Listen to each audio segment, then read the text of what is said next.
그 어떤 10분보다 알찬 10분 뉴사이킥 하프타임. 이제 정말 120만 요정 오윤혜 씨 나오셨습니다. 어서 오세요. 네, 안녕하세요. 오윤혜입니다. 반갑습니다. 네. 저희가 깜짝 선물을 받아가지고. 그러니까요. 저도 지금 깜짝 놀랐습니다. 네. 전라도에 정성 가득한 손맛을 담아 보냅니다. 무더운 여름에도 대한민국의 앞날을 위해 애써주심에 감사드립니다. 애청자 드림. 요거 출처를 제가 밝혀드립니다. 이게 저희 엄마가 보내신 거예요. 아, 진짜? 이거를 지난주 금요일에 이제 우리가 1등 했잖아요. 네네네. 그거 너무너무 축하하고 싶어가지고 네. 보냈는데 택배 아저씨가 너무 일찍 와서 네. 택배함에 넣고 그냥 간 거예요. 아, 오늘? 네, 지난주 금요일에. 지난주 금요일 날. 금요일에 저를 위해 서프라이즈를 해주려고 했는데 전달이 안 돼서 못하고. 제가 그거 택배 거기 창고에서 찾아와가지고. 네네네. 저희 엄마가 사실 제가 어느 방송 나가는 거를 보질 않는데 네. 이 MBC 뉴스사이킥을 너무 좋아하시거든요. 그래서 매일이 마지막인 것처럼 최선을 다하고 있다. 제가 요즘 얘기했더니 우리 뉴스사이킥 제작진 분들에게 너무너무 감사하다고 이렇게 보내주셨습니다. 김부각을 보내주셨는데요. 네. 저 정말 좋아하거든요. 막 진짜요? 군침 돌아요. 그러시구나. 김부각 정말 좋아하거든요. 담양의 서여사님, 네, 사랑합니다. 감사합니다. 감사합니다. 사랑합니다. 서 여사님. 네. 좋습니다. 자, 너무너무 감사드리고요. 네. 네, 맛있게 먹겠습니다. 네. 더 기운 내고요. 자, 우리 담양 서 여사님. 네, 딸이죠. 따님 되시는 네. 우리 오윤혜 씨가 본 오늘의 뉴스. 우리가 지난주 금요일에 용산 어린이 정원 얘기했습니다. 네네. 대통령 부부가 5종 색칠놀이가 문제인데 이걸 지적한 시민을 출입 제한시켰잖아요. 네, 맞아요. 근데 경호처가 반박했어요. 그거 출입 제한한 거는 색칠놀이 도안 온라인 공개 때문이 아니고 불법적인 행위가 확인된 당사자에 대해 대통령 경호, 경비 및 군사시설 보호, 용산 어린이 정원의 안전관리 등을 고려해서 통제했다. 그래서 이제 얘기했죠. 불법적인 행위가 뭡니까? 라고 물어봤더니 개인정보를 알려줄 수도 없다. 이렇게 얘기를 했습니다. 이거 어떻게 봐야 합니까? 원칙적으로 맞는 얘기죠. 개인정보요? 개인정보 그리고 피의 사실 불법 행위를 했다면서요. 네. 불법적인 행위가 확인됐으면 이 불법적인 행위에 따라서 뭐 민사적 책임이든 아니면 형사적 책임이든 책임을 져야 되겠죠. 그렇죠. 근데 심지어는 군사시설 보호, 용산 어린이정원의 안전관리, 그러니까. 대통령의 경호, 경비 굉장히 중한 죄인가 봐요. 위협적인 느낌이 들어요. 네. 네. 그래서 통제했다라고 한다면 네. 맞습니다. 그럼에도 불구하고 개인정보 보호해줬으면 좋겠는데 왜 케바케 사바사입니까?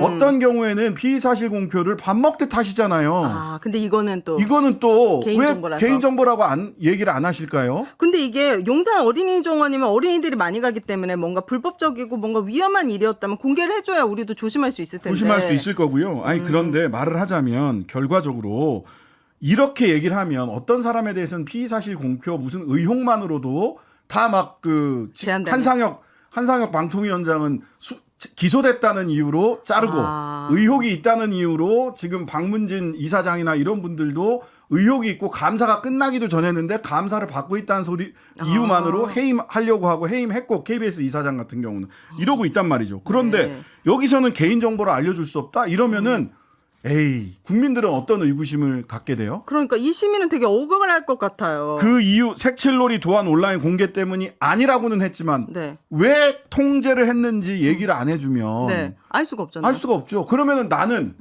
괜찮을까? 그 용산 어린이정원에 가는 나는 괜찮을까? 그러니까. 나는 무슨 이유로 혹시 통제당하는 게 아닐까? 저도 궁금해. 저 지금 파란색으로 찍혔는데 혹시 아이들과 같이 용산 어린이정원 오윤회 예약하려고 하는데 막 안 돼 막 이러면은 그러니까 기준은 그러니까 개인의 구체적인 범죄 행위라든지 피의 사실이 있다면 그것을 밝히지 않는 것은 저는 당연하다고 생각합니다. 그렇게 개인정보 보호해 줘야 돼요. 그런데 이 사람이 개인정보가 아니라 왜 출입 통제를 당했는지 기준은 알려주셔야 돼요. 그쵸. 그래야 다른 사람도 그 조심하지. 기준에 어긋나면 조심할 수 있는 거고 그 기준에 어긋나지 않게 할 거 아니에요.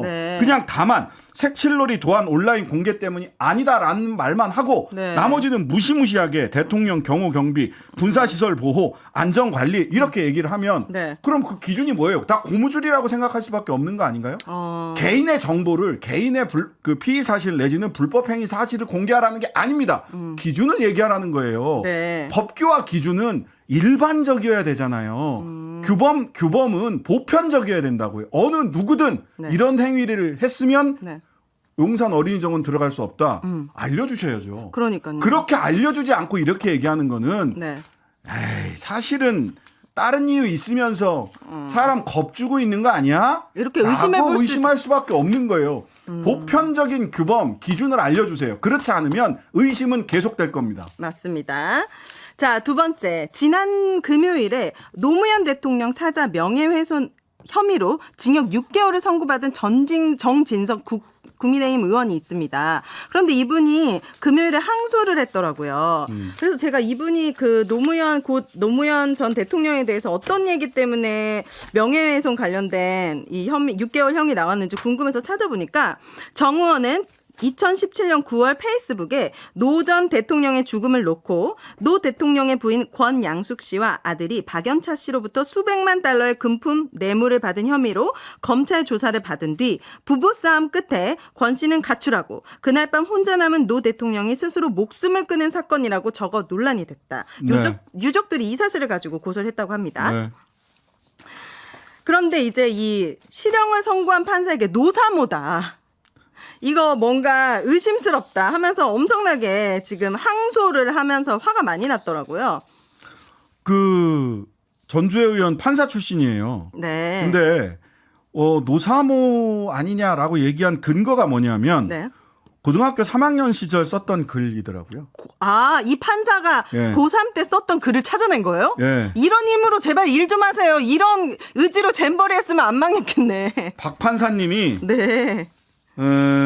고3 때. 고3 때 박병곤 판사가 네. 정치적으로 편향된 인물이다 그러면서 고3 때 썼던 글을 보니 아. 노사모라고 해도 과언이 아니다. 아, 고등학교 3학년. 단군 할아버지가 왜 아. 우리를 낳으셔갖고 이런 갈등 속에 던져주는지 잘 모르겠어요. 박병석 판사 고3 때 참 지극정성이세요. 그러니까 이런 거 찾아볼 시간에 다른 일을 하시면 참 좋았을 그러니까요. 텐데 되게 편향적이라고 얘기하기에는 지금 정부의 인사를 보면 이렇게 말할 수 있는 것도 참 뻔뻔하다. 지금 윤 정부 판사 오석준 판사만 하더라도 지금 800원 버스기사 네. 해임시켰고요. 김영호 통일부장관 이 사람도 조금 더 알아보니까 저보다 유튜브가 맞는 것 같아요. 운영 수입이 3억 7천만 원이시더라고요. 네. 그리고 그분은 계속해서 그런 얘기 하셨잖아요. 뭐라고 변명했냐면 네. 뭐 시진핑 제거하고 김정은 제거해야 된다. 그다음에 한국 총선 결과 미국이 다 이미 미리 다 알고 있다. 이런 음모론 이야기를 그래요? 하셨어요. 청문회에서 아직도 그렇게 생각하냐? 네. 라고 했더니 그것은 학자일 때의 생각이고 네. 장관이 됐을 때는 그렇지 않다. 그럼 똑같이 고3이 그렇게 생각할 수 있죠. 판사가 그렇게 판사인 박 판사님은 법과 양심과 원칙에 따라서 판결할 수 있는 거 아닙니까? 전주혜 의원님 판결할 때 중고등학교 때 일기장 갔다가 한번 다 뒤집어가지고 그래서 당신이 이런 판결했군요. 라고 이야기하면 받아들이실 수 있으세요? 이거 미성년자 때잖아요, 심지어 고3 때. 그러니까 이게 좀 뭐 단군 할아버지 차라리 찾는 게 더 빠를 것이다. 찾는 게 더 빠르다. 자, 이 소식이 제가 가장 화났던 부분인데 경찰이 오늘 서희초 교사 사망 관련해 가지고 학부모의 범죄 혐의를 찾지 못했다라고 했어요. 이게 과연 그리고 국민들이 유족들이 교사들이 납득할 만한 설명인지 지금 계속 이 사건에 관련돼서 서희초 교사 이제 명을 달리하신 그분이 어떤 피해를 받았는지 그 가해자 학부모에 대한 신상이 없잖아요. 저는 이럴 결과적으로 네. 수사 결과가 어떻게 나올지 몰라요. 하지만 네. 왜 지금 이런 이야기를 수사기관에서 하는 걸까? 저는 그 의도가 의심스럽습니다. 의도가 있어 보입니까? 예. 말하자면 김빼기 하는 거 아니냐라고 생각할 수 있어요. 미리 반발이 한 번에 딱 얘기를 했을 때 반발이 거셀 수 있죠. 정서적으로 받아들이기 어려울 수도 있고 또 주변에 있던 교사들이나 학부모들이 이거 아닌데 라고 이야기할 수도 있어요. 그러니까 미리 아이고 뭐 우리 지금까지는 발견 못했어요. 앞으로 수사는 계속 할 겁니다. 이렇게 중간에 수사 결과를 자꾸만 이렇게 이야기하는 게 적절한가. 그러니까요. 이게 일반적으로 수사기관들이 해왔던 수법이란 말이에요. 김빼기를 하는 겁니다. 계속해서. 지금까지는 별게 없었어요. 그래서 더 수사해봤는데 또 별게 없었어요 하면서 분노의 응집력을 내지는 사람들의 수용성의 응집력을 수용성의 반발, 수용하거나 또는 반발하는 것의 에너지를 강도를 자꾸만 중간에 빼는 겁니다. 저는 이렇게 하는 게 적절치 않다고 봅니다. 왜냐하면 저는 결론을 예단하는 것이 아닙니다.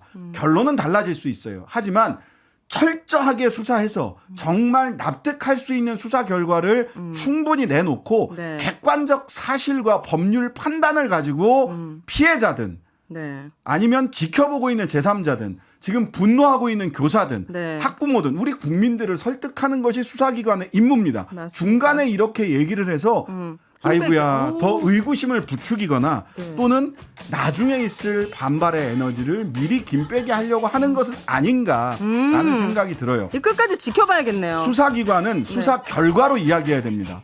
언론과 이런 식의 정보 주고받기를 통해서 자신의 수사 결과를 합리화시켜서는 안 된다. 알겠습니다. 자, 3부에서는 김관현 전북도지사 직접 말씀 들어보도록 하겠습니다. 오늘의 합타임은 여기까지. 감사합니다. 감사합니다.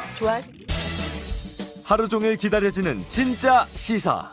평일 저녁 6시 5분 신장식의 뉴스 하이킥.